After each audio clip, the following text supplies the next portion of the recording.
Could you believe the fall of a great empire, meticulously detailed centuries before a single stone crumbled? Today, we're diving deep into the astonishing world of ancient prophecies, predictions whispered across time that didn't just hint at the future, they mapped it out with eerie precision. Forget vague pronouncements. We're exploring 25 prophecies that came true against all odds, leaving us to ponder the true nature of time and destiny. Often dismissed as folklore or coincidence, these foretellings unfolded exactly as spoken, sometimes in the most unexpected ways, challenging everything we thought we knew about history and what the ancients were truly capable of seeing. Join us as we count down 25 times the past perfectly predicted the future.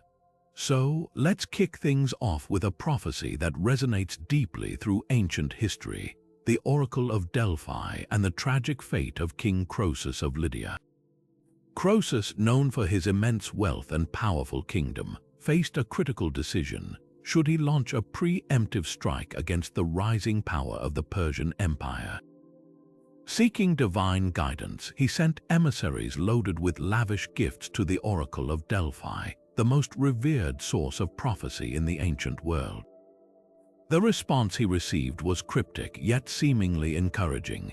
The oracle declared that if Croesus attacked the Persians, a great empire would fall.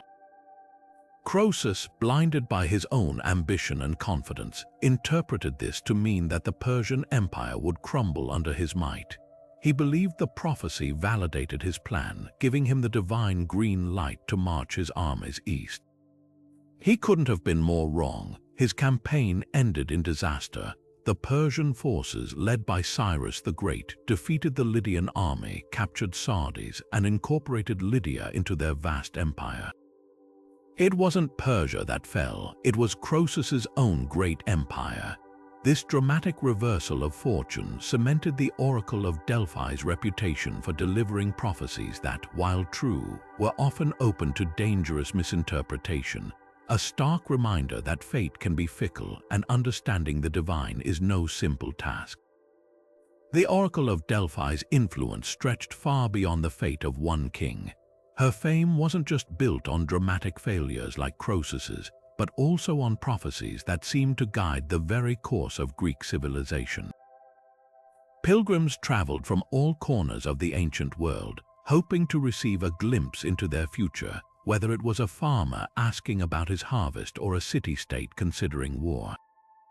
The priestess who delivered the prophecy, known as the Pythia, would enter a trance-like state, her words often interpreted and translated by attendant priests.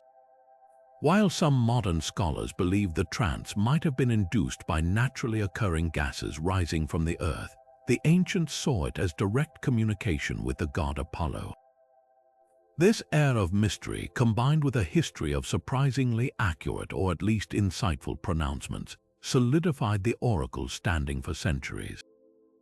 Even today, we're captivated by the Oracle of Delphi, her pronouncements a window into how the ancients grappled with uncertainty and sought meaning in the unpredictable currents of life.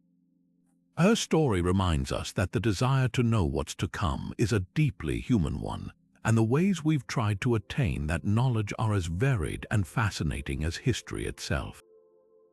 Moving from the misty mountains of Greece, our journey into ancient prognostication brings us to the heart of Rome, a city that would one day rule the world, but not without enduring incredible hardship, some of which was seemingly predicted. Central to early Roman understanding of destiny were the Sibylline Books, a collection of prophecies purchased, according to legend, by King Tarquinius Superbus from a Sibyl, a prophetess, for an exorbitant price. These books were less about foretelling individual fates and more about providing guidance to the Roman state in times of crisis, offering rituals or actions to appease the gods and avert disaster. Imagine these as Rome's ancient playbook for facing the unknown. For centuries, these texts were carefully guarded in the temple of Jupiter Capitolinus, consulted only by appointed priests when Rome faced plague, famine, or military threat. One of their most striking and terrifying predictions concerned a threat from the north, an invasion by the Gauls. The books reportedly warned of this specific danger, detailing the catastrophe that would befall the city. Yet initially, the Romans either didn't fully grasp the warning or chose to disregard it, perhaps busy with internal affairs or underestimating the barbarian tribes. Their complacency proved catastrophic. In 390 B.C., a force of Senonian Gauls led by Brennus swept down into Italy. The Roman army, ill-prepared and overconfident, suffered a crushing defeat at the Battle of the Allia. The Gauls then marched on Rome itself, sacking the city, burning temples, and laying waste to everything in their path. Only the Capitoline Hill, defended by a small garrison, held out. The devastation was immense, leaving Rome in ruins. This traumatic event served as a harsh and bloody lesson. After the Gauls were eventually repelled, often through a mixture of Roman resilience and a large payment of gold, the Romans returned to the Sibylline Books with newfound reverence and fear.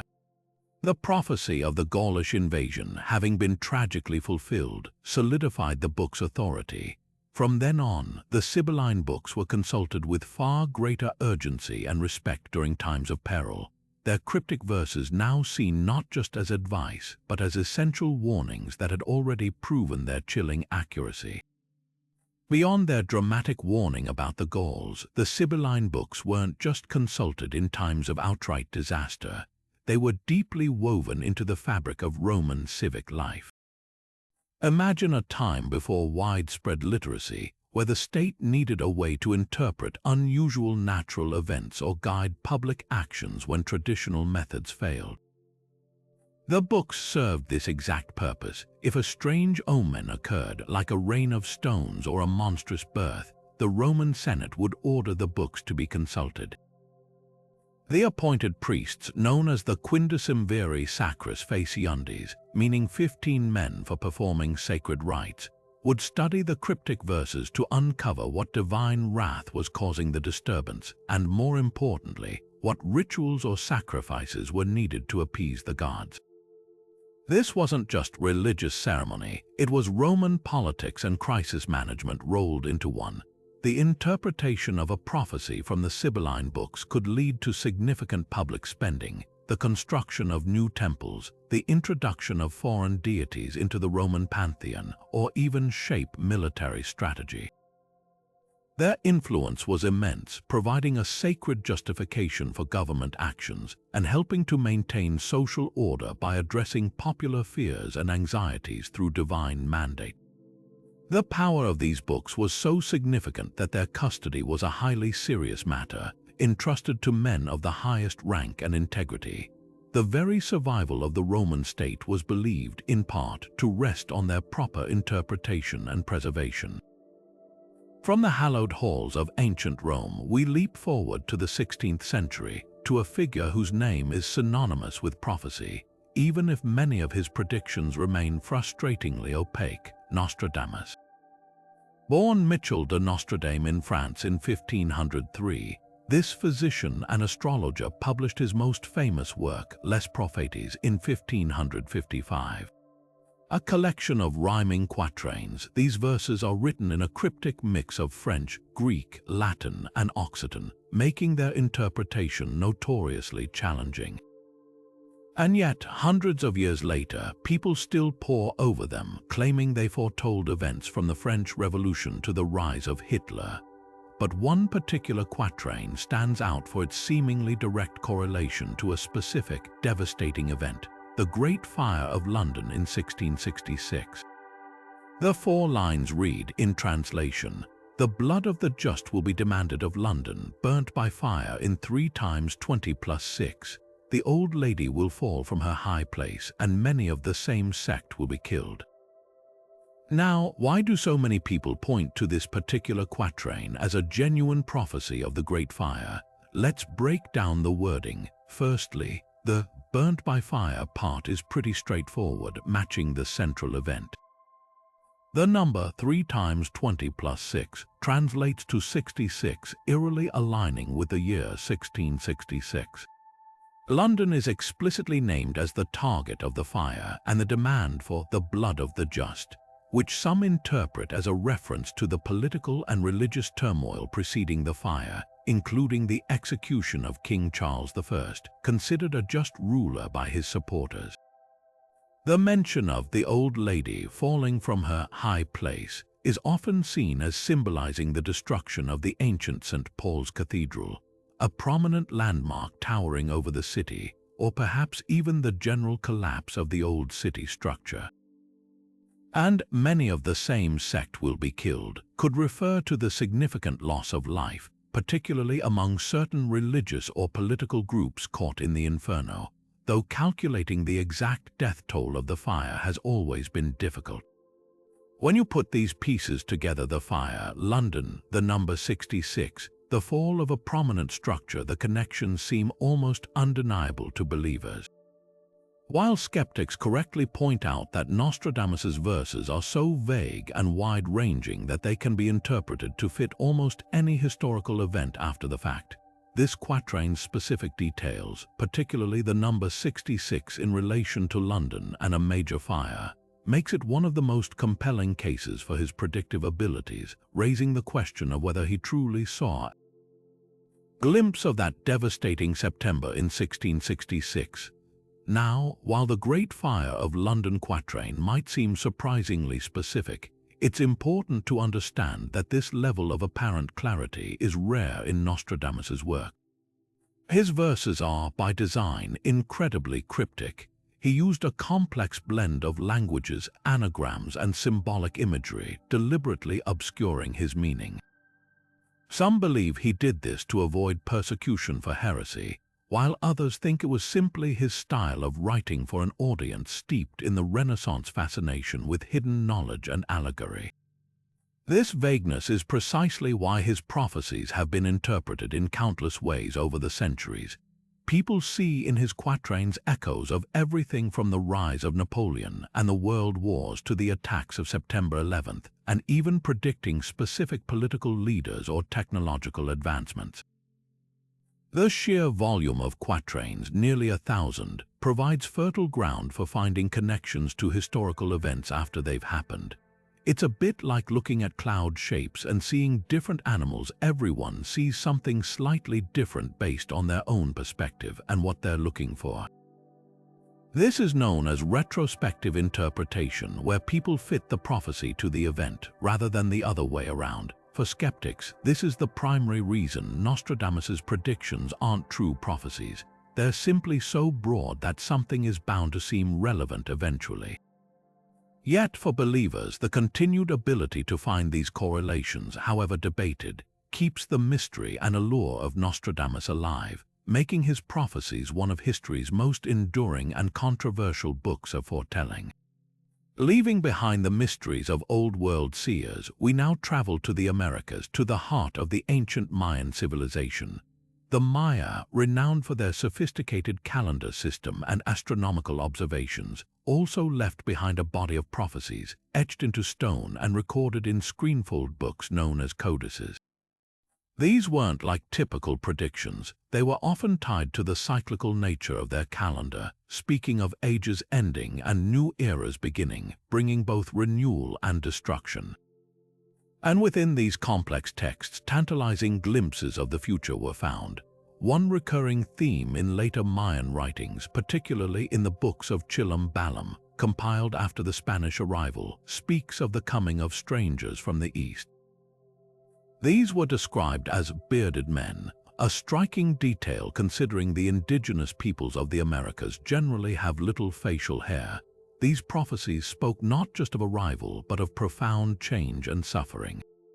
They hinted at the overthrow of traditional ways, the desecration of sacred sites, and the imposition of a new religion.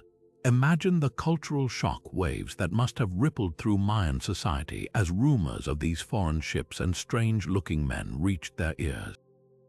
When the Spanish, led by conquistadors like Hernán Cortés and Pedro de Alvarado, finally arrived in the early 16th century, their appearance matched the descriptions: bearded men, arriving from the direction of the rising sun, bearing crosses and weapons the Maya had never seen.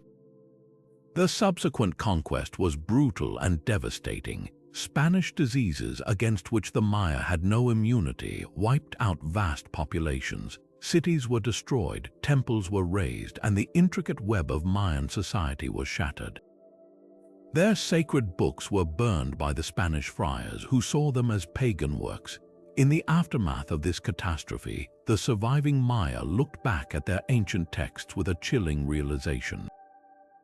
What had once been cryptic warnings or symbolic cyclical forecasts now seemed like incredibly accurate predictions of the cataclysm that had befallen them. The prophecy of the bearded men who would bring destruction was no longer a distant possibility. It was a lived, traumatic reality. The way this prophecy was interpreted retrospectively, in the shadow of an unimaginable conquest, highlights how foretellings can gain immense power and significance after the foreseen event occurs, shaping the historical narrative and the collective memory of a people. The Mayan ability to seemingly foresee events wasn't just rooted in mystical pronouncements. It was intricately linked to their incredibly advanced understanding of astronomy and mathematics. Imagine a civilization without telescopes, yet possessing a calendar so precise it rivals ours today, and with calculations that could predict celestial events with astonishing accuracy. The Maya were masters of observing the heavens. They meticulously tracked the movements of the sun, moon, planets, and stars, developing complex mathematical systems to record these observations and project them into the future. Their monumental architecture, like the pyramid at Chichen Itza, was often aligned with astronomical events, serving as both temples and giant calendars. This deep astronomical knowledge wasn't just for marking time. It was believed to reveal the will of the gods and the cyclical nature of existence. Their understanding of cycles was key to their prophecies. Mayan time wasn't linear like ours. It was cyclical, repeating in vast loops. They believed that events, characteristics, and even destinies repeated themselves over specific periods of time. Their prophecies, therefore, often spoke of cycles ending and beginning, of certain energies returning after a specific number of years. The most famous example is the end of the Bacton cycle in their long count calendar, which culminated around 21st of December 2012. This date was widely misinterpreted as a prophecy of the end of the world, sparking global fascination and even a Hollywood movie. However, for the Maya, it wasn't about total annihilation. It was about the completion of a grand cycle and the ushering in of a new era, potentially one of great change and transformation, mirroring the cyclical nature of life, death, and rebirth they observed in the cosmos. Beyond the end of the world misinterpretation, Mayan prophecies also touched upon themes relevant even today. They spoke of ecological balance, the importance of living in harmony with nature, and the dangers of disruption. Their texts contain warnings about famine, drought, and societal collapse, often linked to imbalances in the natural or spiritual world, concerns that resonate deeply in our climate-conscious era. They also foretold periods of conflict and peace, the rise and fall of rulers, and changes in agricultural fortunes, all viewed through the lens of these recurring cycles. While many of their specific predictions about the future remain open to interpretation or were lost to the destruction of their codices, the underlying principles, the interconnectedness of the cosmos, the cyclical nature of time, and the consequence of disrupting natural order offer profound insights that still hold relevance. The Mayans' legacy isn't just about the predictions themselves, but about the sophisticated system of knowledge they built to understand the universe and their place within it, reminding us that looking to the stars has long been a way for humanity to ponder its future. Stepping back from the grand scale of empires and natural disasters, some ancient prophecies focused on individuals whose lives would profoundly impact the world. One such foretelling comes from ancient India, centuries before the birth of a prince named Siddhartha Gautama, who would become known as the Buddha. According to tradition, wise ascetics predicted that a child would be born who would either become a great emperor, ruling over a vast kingdom, or a fully enlightened being, bringing spiritual liberation to humanity. The signs surrounding the child's birth were said to be extraordinary, marking him as destined for greatness. His father, King Suddhodana, wishing for his son to follow in his footsteps and become a powerful ruler, was deeply concerned by the second possibility. He resolved to shield the young Siddhartha from any suffering or hardship, providing him with every luxury within the palace walls, ensuring he never witnessed old age, sickness, or death. The king created a gilded cage, hoping to steer his son towards a life of worldly power, believing that by preventing him from seeing suffering, he could prevent him from seeking spiritual answers. Yet, despite his father's best efforts, the prophecy held firm. As a young man, Siddhartha ventured outside the palace walls and for the first time encountered the harsh realities of human existence: an old man, a sick person, and a corpse. These encounters shattered his sheltered worldview, revealing the inescapable nature of suffering. He also saw an ascetic, a renunciant, who seemed to have found peace amidst life's difficulties. Profoundly moved by these observations, Siddhartha made the monumental decision to leave his life of privilege, his wife and young son, and embark on a spiritual quest for enlightenment. This act of renunciation directly fulfilled the prophecy's alternative path. His journey led him to years of intense meditation and ascetic practices until, finally, sitting under the Bodhi tree, he achieved enlightenment and became the Buddha, the awakened one. His life story, unfolding precisely as the ancient prediction laid out, became the foundation of Buddhism, a global religion followed by millions, demonstrating that even the most meticulously planned attempts to alter fate can be powerless against a powerful prophecy. The prophecy surrounding the Buddha's birth isn't just a remarkable historical anecdote. It actually laid essential groundwork for fundamental Buddhist teachings. Far from seeing these predictions as rigid, unchangeable fate, the Buddhist perspective views them more as indicators of immense potential and the consequences of specific choices. The idea that Siddhartha could become either a powerful ruler or an enlightened being highlights the concept of duality and the power of individual action. His father's attempt to control his destiny through creating a life of pleasure inadvertently set the stage for the precise circumstances that would trigger Siddhartha's spiritual quest. It illustrates that even the most well-intentioned efforts to manipulate the future can be overridden by a deeper, perhaps karmic, unfolding. In Buddhist thought, while there are certainly ideas about cause and effect, known as karma, and the consequences of actions rippling through lives, there's also a strong emphasis on the possibility of liberation from this cycle. The Buddha's enlightenment wasn't forced upon him. It was the result of his dedicated effort, his choices, and his path of spiritual discipline. The prophecy, in this context, served more as a marker of his unique potential and the significant role he would play in the world, regardless of which path he ultimately took. It also reinforces the idea that true fulfillment isn't found in worldly power or fleeting pleasures, but in understanding the nature of reality and achieving liberation from suffering.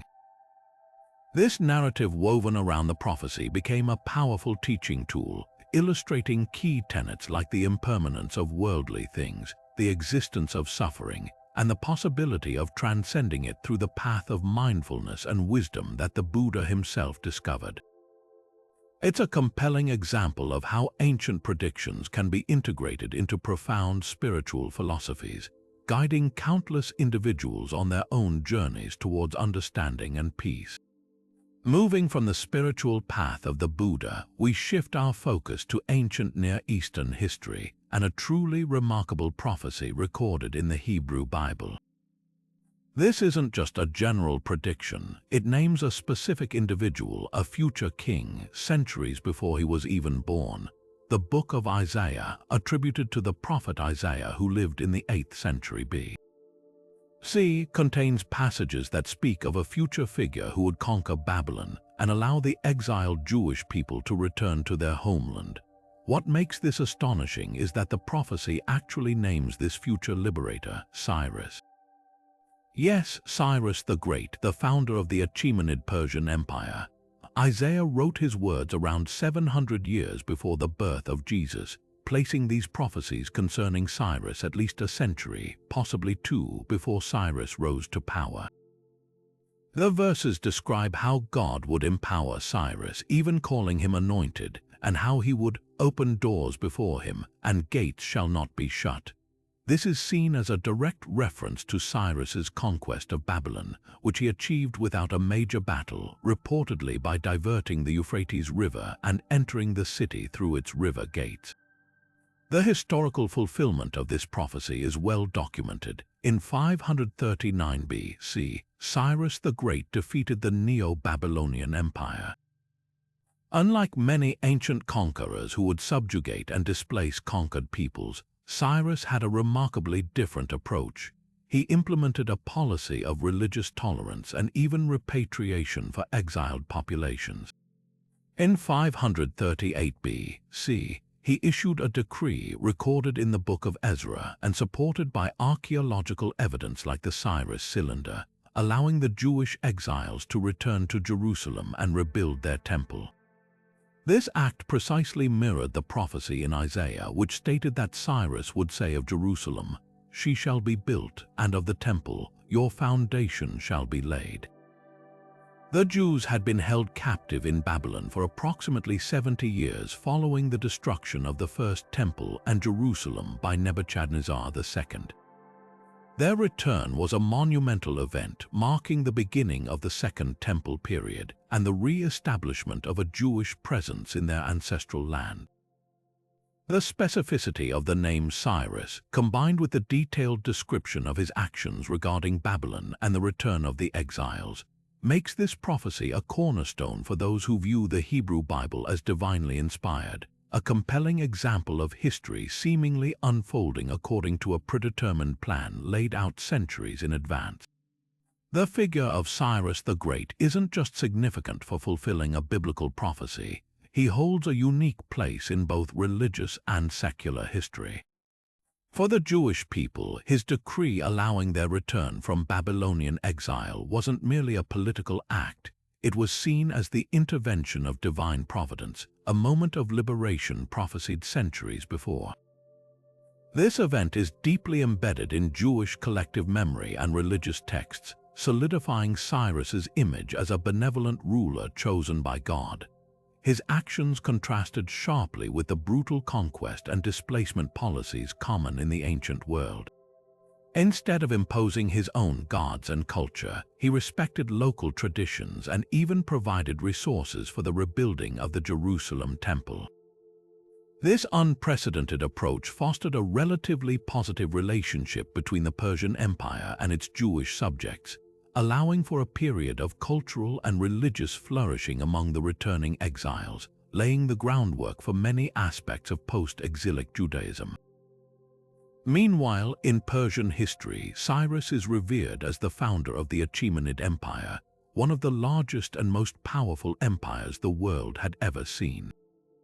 His reign is celebrated for its administrative innovation, its vast network of roads and communication, and its generally tolerant approach to diverse populations within its borders. The Cyrus Cylinder, a clay cylinder inscribed with a declaration from Cyrus regarding his capture of Babylon and his policies, is often cited as one of the earliest examples of a declaration of human rights, emphasizing religious freedom and the return of displaced peoples. This historical record aligns remarkably well with the actions attributed to him in the biblical narrative, creating a fascinating intersection between religious tradition and archaeological evidence. The prophecy of Cyrus, therefore, serves as a powerful bridge between these two spheres, a historical event of immense political and cultural significance that is simultaneously interpreted through a lens of divine fulfillment. It's a testament to how historical figures and events can take on profound meaning within religious frameworks, and how ancient texts can offer glimpses into historical realities confirmed by later discoveries. The story of Cyrus and the exiles is a prime example of a prophecy whose impact wasn't just in its prediction, but in its lasting influence on the identity and history of a people, forever linking the Persian king with their narrative of redemption and return. From ancient Middle Eastern empires, we cross the Atlantic once more, this time to the vibrant and complex civilization of the Aztecs in Mesoamerica. Like many ancient cultures, the Aztecs had a rich mythology filled with powerful deities and predictions about the future. One of the most significant and chilling of these prophecies centered on the return of the feathered serpent god, Quetzalcoatl.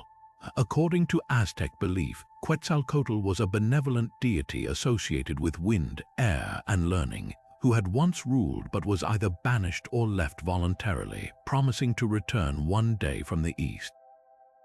This return was anticipated, bringing with it either a golden age or a time of great upheaval, depending on the specific interpretation. The prophecy was deeply embedded in Aztec religious and political life, shaping their understanding of the cosmic order and their place within it. Now fast forward to the early 16th century, 1492, and consider the timing of this prophecy's anticipated fulfillment. The Aztec calendar and oral traditions pointed to a specific period, often linked to cycles of the planet Venus for Quetzalcoatl's return. And in 1519, from the direction of the rising sun, Spanish ships arrived on the coast of what is now Mexico. Leading these ships was Hernán Cortés. The Aztecs, led by their emperor Moctezuma II, heard reports of these strange vessels and even stranger men, fair-skinned, bearded, wearing shining armor, and possessing powerful weapons, including cannons and horses, creatures the Aztecs had never seen before. For Moctezuma and his advisors grappling with these unprecedented reports, the description of Cortés and his men bore an uncanny resemblance to the prophesied return of Quetzalcoatl. This wasn't just a passing thought. It was a connection that shook the very foundations of their worldview, potentially leading them to interpret the arrival of the Spanish not as an invasion, but as a divine or semi-divine event. This fateful coincidence, the arrival of Cortés from the east around the time the return of Quetzalcoatl was anticipated, is one of the most debated factors in the astonishingly rapid fall of the vast Aztec Empire. While the Spanish had superior technology in some areas, particularly steel weapons and firearms, their numbers were initially tiny compared to the millions within the Aztec Empire. How could such a small force conquer such a powerful state? Many historians argue that the Quetzalcoatl prophecy played a crucial role, particularly in the initial reactions of Emperor Moctezuma II. Faced with beings who seemed to fit the descriptions of divine messengers or even the returning god himself, Moctezuma's response was characterized by hesitation and indecision rather than outright military resistance. Aztec sources describe him sending emissaries with valuable gifts to Cortés, almost in an effort to appease or welcome him, rather than mobilizing his vast armies to repel a clear threat. This initial hesitation allowed Cortés to gain a foothold, gather intelligence, form alliances with indigenous groups who resented Aztec rule, and understand the political landscape.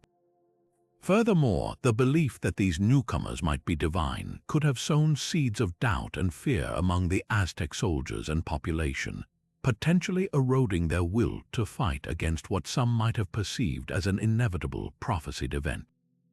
While internal political dissent, Spanish diseases like smallpox, and brilliant tactics by Cortés were also major factors in the conquest, the psychological impact of the Quetzalcoatl prophecy, especially on the leadership, cannot be understated.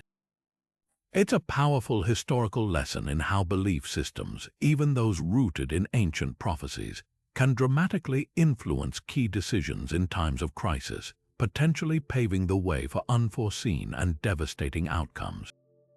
The Aztec prophecy of Quetzalcoatl's return serves as a compelling, albeit tragic, example of how ancient foretellings can intersect with historical events in ways that alter the course of nations. Delving deeper into the myth of Quetzalcoatl reveals a god central to the Aztec worldview, not just a figure in a return prophecy.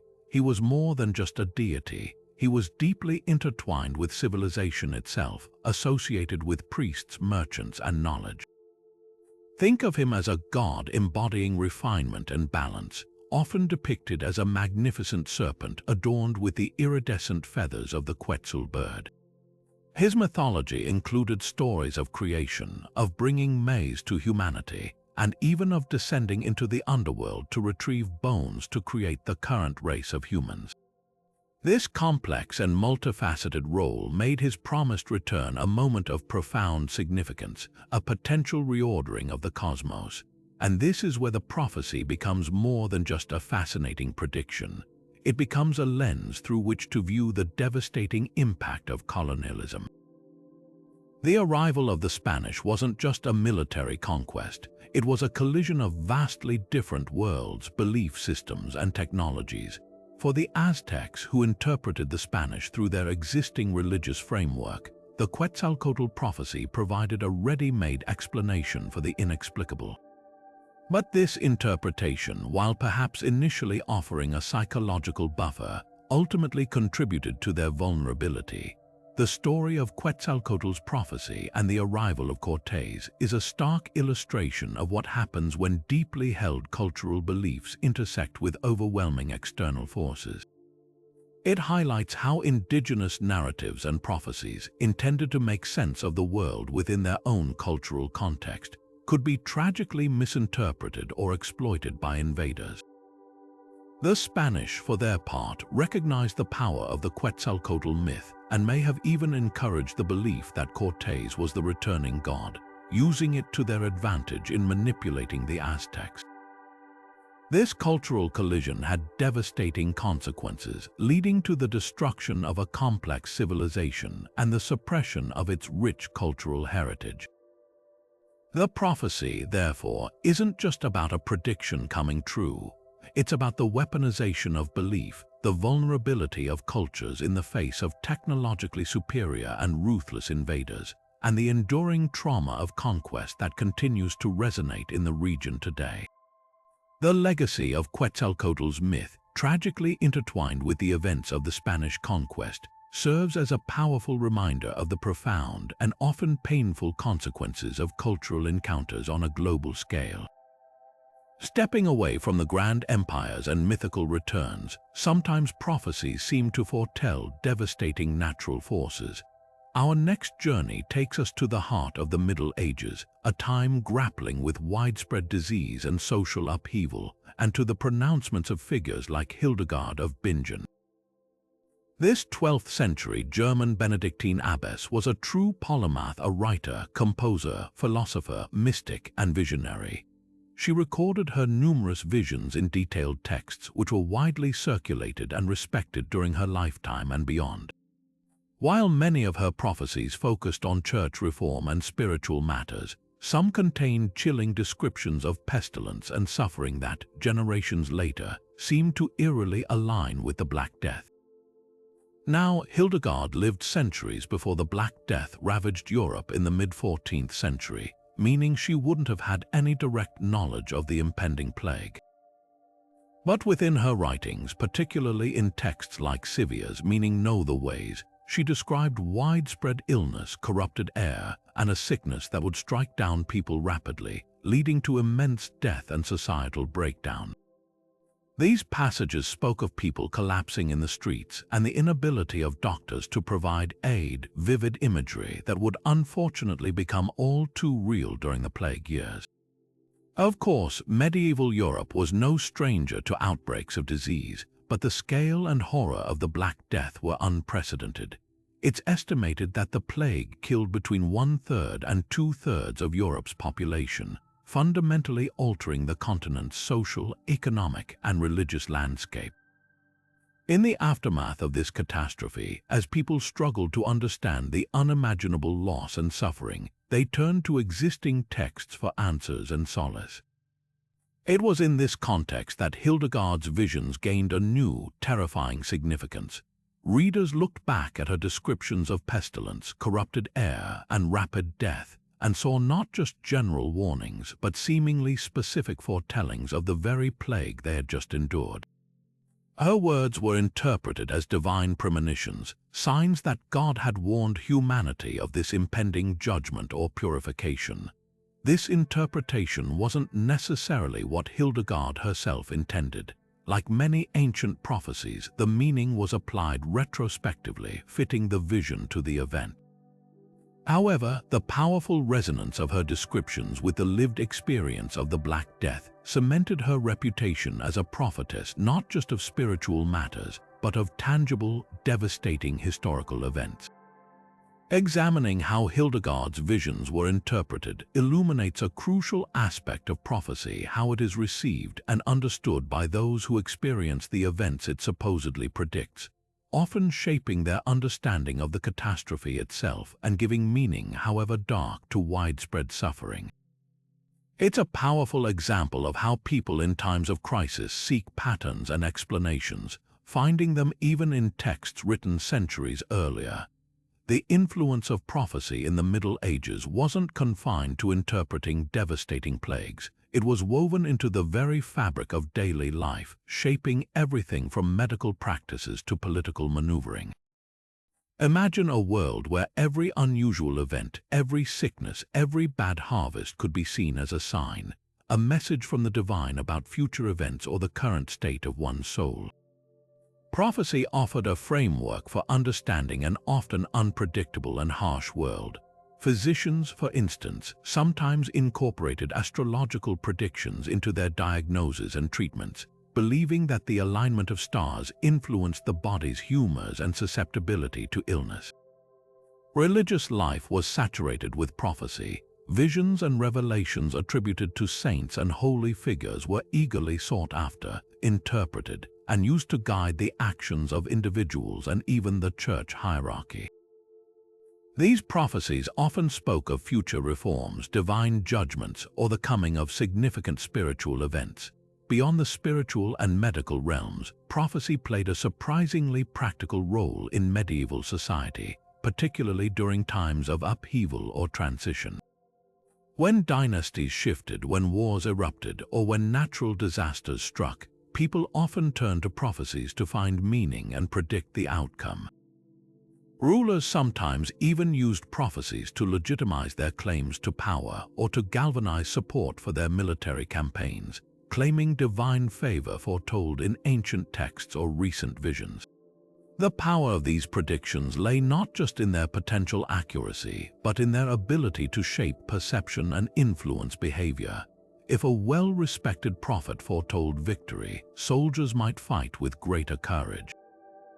If a vision warned of impending famine, communities might take steps to stockpile food. Of course, this also meant that prophecies could be manipulated, used to spread fear or misinformation for political gain. The line between genuine spiritual insight and strategic pronouncements for worldly ends was often blurred. Medieval society, grappling with limited scientific understanding and constant uncertainty, found solace and structure in the belief that the future, however daunting, was not entirely unknowable, and that divine messages, often delivered through prophets, offered a glimpse into what was to come, providing both comfort and a call to action in a world where destiny felt both predetermined. Open to interpretation. From the plague-ridden streets of medieval Europe, we ascend to the serene yet complex spiritual traditions of the Tibetan Himalayas. Here, prophecy takes on a unique form, not just foretelling events, but guiding the very succession of spiritual leadership. At the heart of Tibetan Buddhism is the lineage of the Dalai Lamas, believed to be the reincarnation of Avalokiteshvara, the bodhisattva of compassion. And this tradition of finding the successor isn't random. It is guided by ancient prophecies that have shaped the spiritual and political destiny of Tibet for centuries. Imagine a system where the leader isn't chosen by election or inheritance, but discovered based on signs and pronouncements laid out in ancient texts. This is the reality of the Dalai Lama lineage. The process of finding a new Dalai Lama after the passing of the previous one is deeply rooted in these prophecies and omens. Ancient texts, some dating back centuries, are consulted for clues about where and when the next reincarnation might be found. These prophecies can be incredibly specific, mentioning details about the region, the family, or even physical characteristics of the child who will be the next spiritual leader. For example, after the death of the 13th Dalai Lama in 1933, senior lamas and regents consulted various sources, including sacred lakes known for revealing visions and the will of protector deities. They also carefully studied the previous Dalai Lama's last words for any hints he might have left about his rebirth. One of the most famous examples of how prophecy guided the search is the discovery of the 14th and current Dalai Lama, Tenzin Gyatso. Following visions seen in Lamo Latso, a sacred lake, and interpreting signs and predictions, a search party journeyed to a remote village in northeastern Tibet. There they found a young boy born to a humble farming family who they suspected might be the reincarnation. To confirm their findings, they presented the boy with a collection of objects, some belonging to the 13th Dalai Lama and some not. According to tradition, the authentic reincarnation would be able to identify the items belonging to his previous life. The young Tenzin Gyatso reportedly picked out the correct items, including a small drum and a walking stick, confirming their belief that he was indeed the next Dalai Lama. This careful process of consulting ancient prophecies, observing omens, and performing specific tests, all designed to align with foretellings made long ago, is a powerful illustration of how prediction isn't just about knowing the future, but actively shaping it and navigating the path it lays out. The significance of the Dalai Lamas in Tibetan culture and history cannot be overstated. For centuries, they served not only as the highest spiritual leaders but also as the political heads of Tibet, embodying a unique blend of religious and secular authority.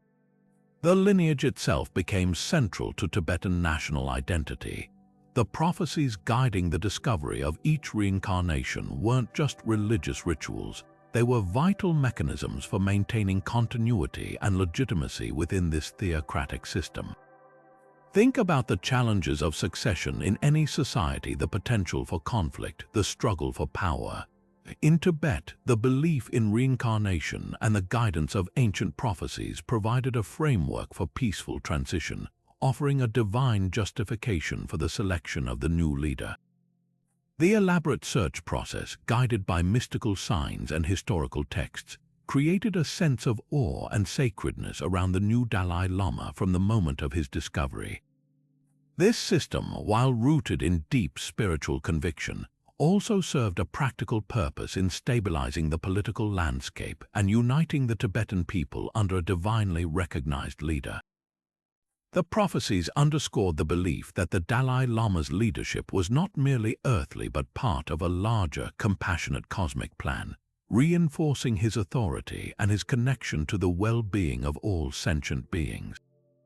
Even today, with the current Dalai Lama living in exile, the tradition of seeking the next reincarnation according to prophetic guidance remains a crucial aspect of Tibetan identity and a source of hope for the preservation of their unique spiritual heritage in the face of immense challenges. These ancient foretellings continue to play a living role in the lives of millions, demonstrating the enduring power of prophecy to shape both individual destinies and the fate of nations. The spiritual significance of these Tibetan prophecies extends far beyond just finding the next leader. It's deeply woven into the very fabric of Tibetan Buddhist philosophy and practice. For Tibetan Buddhists, the lineage of the Dalai Lamas represents the continuous compassionate activity of a highly enlightened being, committed to alleviating the suffering of all beings. The prophecies are seen as manifestations of this compassionate intention, guiding the path of the Bodhisattva's rebirth for the benefit of the world. This isn't about predicting a fixed future in a rigid sense. Rather, it's about recognizing signs and conditions that indicate the presence of this enlightened being and the unfolding of a compassionate destiny. Think of it less as fortune-telling and more as a profound spiritual navigation system. The process of finding the Dalai Lama, guided by these ancient pronouncements, becomes a deeply meditative and sacred undertaking, involving prayer, ritual, and the interpretation of subtle signs in the natural and spiritual realms. It reinforces the Tibetan belief in the interconnectedness of all things, where even the wind and the waters can carry messages about the future. The reverence shown to the Dalai Lamas is therefore not just for a political leader, but for a living embodiment of compassion, identified through a process steeped in centuries of spiritual tradition and prophetic wisdom.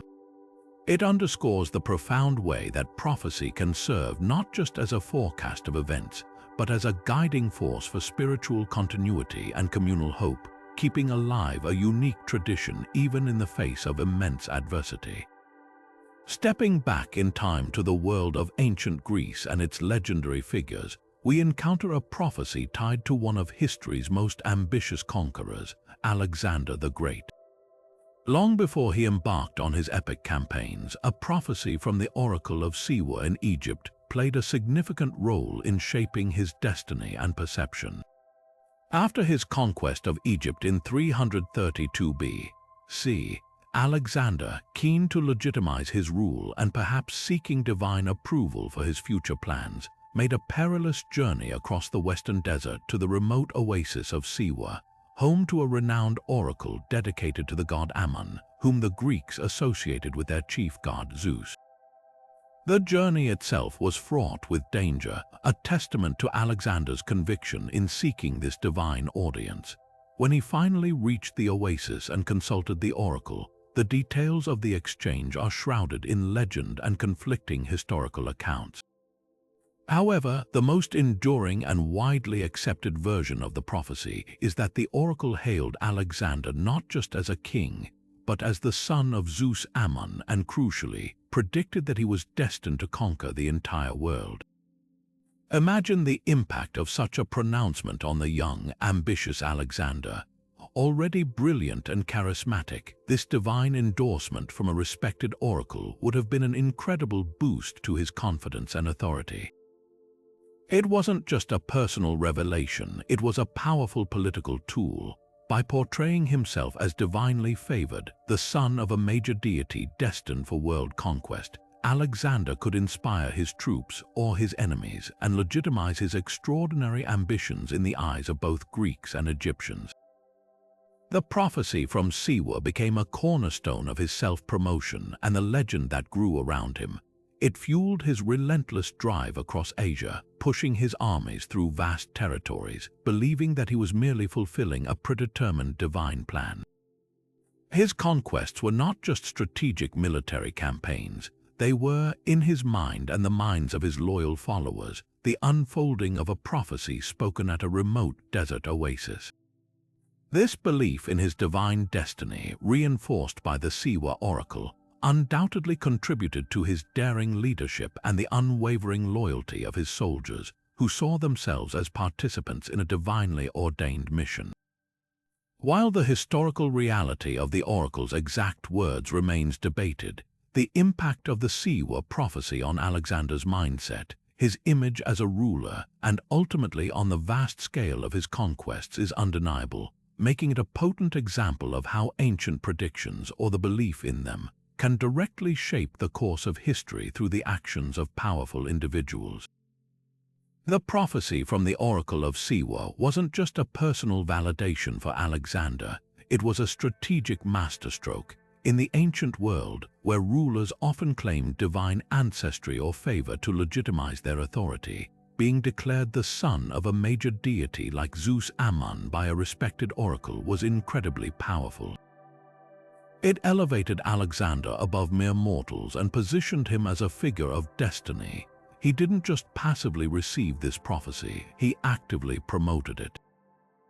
Coins minted during his reign sometimes depicted him with attributes of Ammon or Zeus, visually reinforcing his divine connection.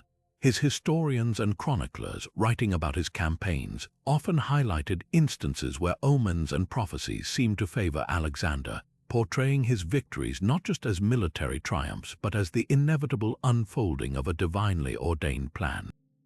This strategic use of prophecy helped to consolidate his power, making it harder for rivals to challenge his authority and inspiring unwavering loyalty in his diverse army. which included soldiers from different cultures with varying religious beliefs.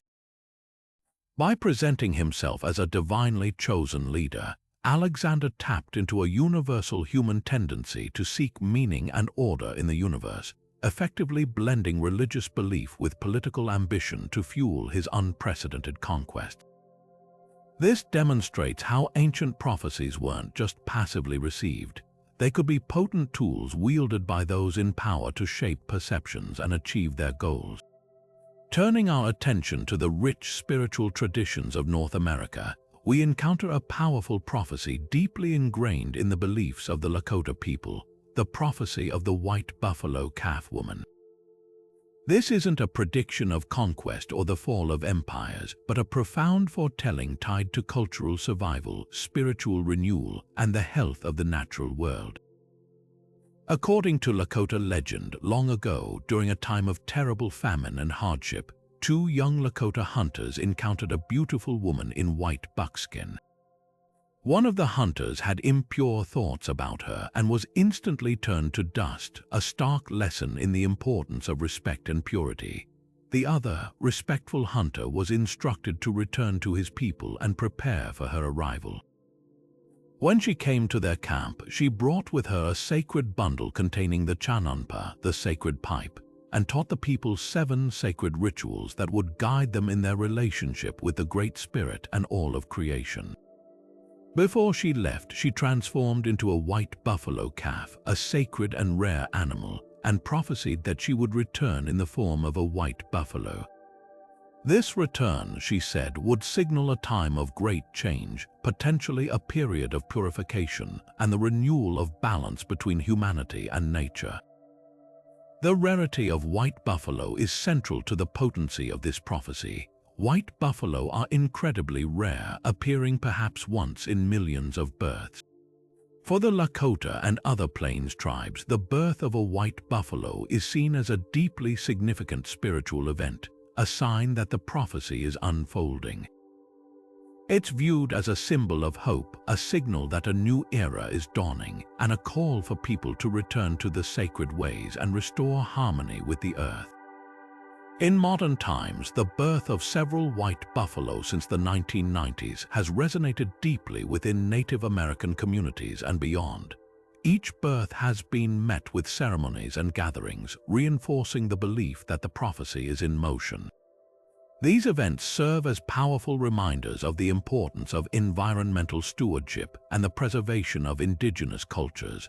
The prophecy's focus on renewal and balance speaks to contemporary concerns about climate change and the need to live sustainably. It offers a message of hope and resilience, suggesting that even after periods of hardship and imbalance, there is the potential for spiritual and environmental recovery. The prophecy of the white buffalo calf woman isn't just an ancient tale. It's a living spiritual guide, urging people to remember their connection to the earth and the sacredness of all life, a timeless message made all the more poignant by the appearance of these rare and sacred animals. The symbolism of the white buffalo for the Lakota and other indigenous nations runs incredibly deep, extending far beyond just a rare animal sighting. It is intrinsically linked to their creation stories, their spiritual practices, and their hope for the future. Imagine a symbol that embodies purity, hope, and the interconnectedness of all life on Earth. That is the white buffalo. Its rarity makes its appearance a powerful sign, a break in the ordinary that commands attention and signifies a moment of profound spiritual significance. It's not just a prediction validated by an event. It's a prophecy that calls for action and reflection. For many, the birth of a white buffalo is seen as a signal to return to traditional teachings, to strengthen cultural identity, and to actively work towards healing the planet and their communities. This prophecy, therefore, isn't passive. It's a call to spiritual and environmental stewardship.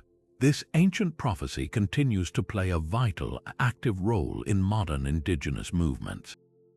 It serves as a powerful, unifying symbol for Native peoples across North America, resonating with a shared history of resilience in the face of immense hardship and a collective aspiration for a healthier future. When a white buffalo is born, it often becomes a focal point for gatherings and ceremonies, bringing together people from different tribes to pray, share knowledge, and reaffirm their cultural heritage. These events aren't just about observing a prophecy unfold. They are expressions of cultural pride, spiritual revitalization, and a commitment to continuing rich traditions. The prophecy also inspires environmental activism. Seeing the white buffalo, a symbol of natural harmony and sacredness, reinforces the importance of protecting the land, the water, and all living beings. Indigenous leaders often connect the health of the natural world to the fulfillment of the white buffalo calf woman's prophecy, arguing that environmental degradation disrupts the balance foretold in their traditions. In this way, the prophecy remains a living force, guiding contemporary efforts to preserve indigenous languages and cultures, advocate for land rights, and promote ecological sustainability. It's a testament to the enduring power of ancient wisdom to inform and inspire movements for positive change in the modern world. Let's shift gears now from spiritual renewal to a prophecy rooted in geopolitical upheaval, one that foretold the complete obliteration of a powerful coastal city. Our next incredible prediction comes from the Hebrew Bible, specifically the book of Ezekiel, a prophet who delivered his pronouncements during the Babylonian exile in the 6th century B.C. Ezekiel directed several chilling prophecies towards the ancient Phoenician city of Tyre, a major port and trading hub known for its wealth, arrogance, and strategic location on the Mediterranean coast. He described its impending destruction in vivid detail, foretelling that its walls would be broken down, its land scraped clean of debris, and that it would become a bare rock, a place for the spreading of nets, essentially, a desolate fishing spot where a bustling metropolis once stood. What makes this prophecy particularly striking is its multi-layered fulfillment. Ezekiel's prediction wasn't fulfilled in a single, swift blow. Instead, it unfolded over centuries, involving two major historical figures. First, Nebuchadnezzar II, the powerful king of Babylon, besieged Tyre around 586 B.C. His siege was incredibly long and arduous, lasting 13 years, a testament to Tyre's formidable defenses. While Nebuchadnezzar eventually captured the mainland portion of the city, the Tyrians largely withdrew to their island fortress just offshore, which remained unconquered and continued its lucrative trade. So, Nebuchadnezzar's actions fulfilled part of the prophecy, the destruction of the mainland city, but not the complete scraping and leveling that Ezekiel had described. Fast forward about 2.5 centuries to 332 B.C. and enter Alexander the Great. As he swept through the Persian Empire, Tyre, still a wealthy and independent island city, refused to submit.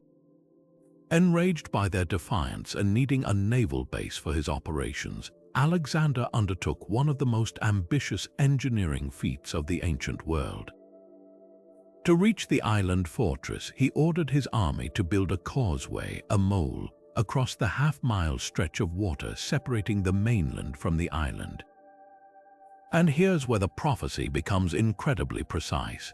To build this massive structure, Alexander's forces literally scraped clean the ruins of the old mainland city, gathering stone, timber, and debris, and dumping it into the sea to create his bridge. He even incorporated material thrown into the water by Nebuchadnezzar's earlier siege. This act of scraping the land directly aligns with Ezekiel's foretelling. After a 7-month siege, using siege engines brought across the newly built mole, Alexander finally conquered the island city, destroying much of it, killing thousands of inhabitants, and selling tens of thousands into slavery. The city's power was permanently broken. Today, if you visit the site of ancient Tyre, you can see the remnants of Alexander's causeway, now widened by silt and forming a permanent link between the mainland and the former island. And just as Ezekiel prophesied, parts of the ancient city site remain relatively bare, and local fishermen still spread their nets to dry on the rocks where a mighty city once stood.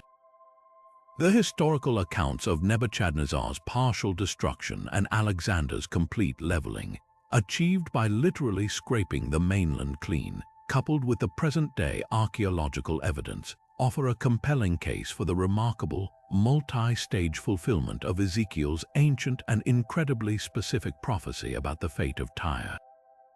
It's a testament to how the words of a prophet spoken over 2,500 years ago seem to have accurately described the eventual, dramatic demise of a powerful city, involving the actions of two distinct historical figures centuries apart.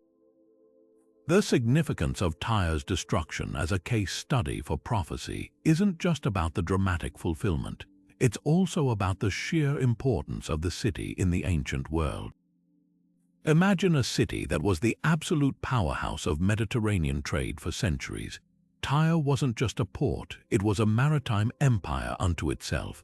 Its ships sailed to every corner of the known world, establishing colonies as far away as North Africa, including the legendary city of Carthage.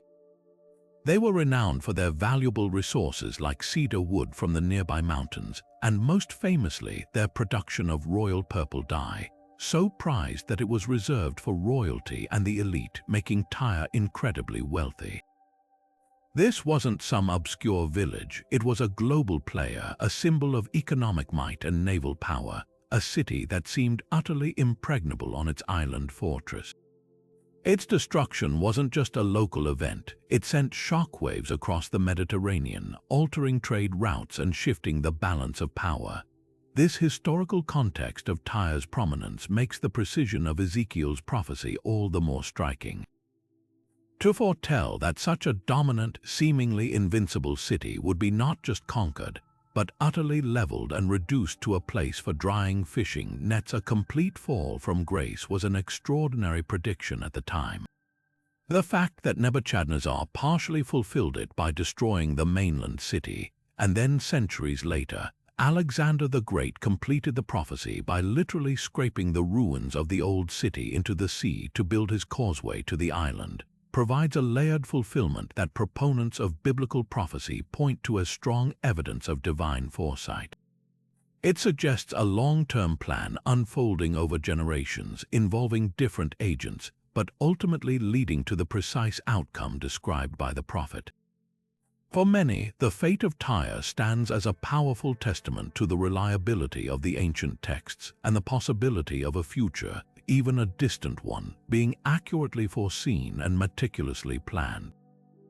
It transformed Tyre from a historical city into a symbol, a powerful example of how even the mightiest of human achievements can crumble in the face of seemingly predetermined destiny. So there you have it, 25 ancient prophecies that, against all logic and probability, seem to have unfolded exactly as foretold. From the rise and fall of empires to the fate of individuals and the coming of devastating natural forces, these predictions span millennia and cultures, leaving us with profound questions. Were they simply fortunate guesses, so broad they were bound to eventually align with historical events? Or do they offer us a tantalizing glimpse into a deeper, more interconnected reality, one where the future is not entirely unknowable and where some individuals possessed an extraordinary ability to perceive what was to come? It's easy to dismiss them as mere coincidence, the result of our human tendency to find patterns where none exist, fitting the prophecy to the event after it has occurred. But the sheer number of these seemingly accurate foretellings, some with surprising detail and involving specific individuals or places, gives pause. They challenge our understanding of time, causality, and the limits of human perception. Were these prophets tapping into something beyond our current scientific understanding? Could there be forces at play that we are only beginning to comprehend? We've explored the Oracle of Delphi's ambiguous pronouncements, the chilling specificity of the Tyre prophecy, the culturally transformative predictions of the Maya and the Lakota, and the personal destinies foreseen for figures like the Buddha and Alexander the Great. Each one offers a unique window into the ways ancient peoples grappled with the unknown and sought meaning in the unfolding narrative of history. This journey through ancient prophecies reminds us that even in our modern, scientifically advanced world, there are still mysteries that defy easy explanation, inviting us to remain curious and open to possibilities that lie beyond our current understanding. We've only scratched the surface of the world's ancient prophecies, and the questions they raise about destiny, free will, and the nature of reality continue to fascinate and inspire. Which of these prophecies struck you as the most astonishing, the most chillingly accurate? Share your thoughts in the comments below, and let's continue this fascinating conversation about whether the ancients truly saw the future.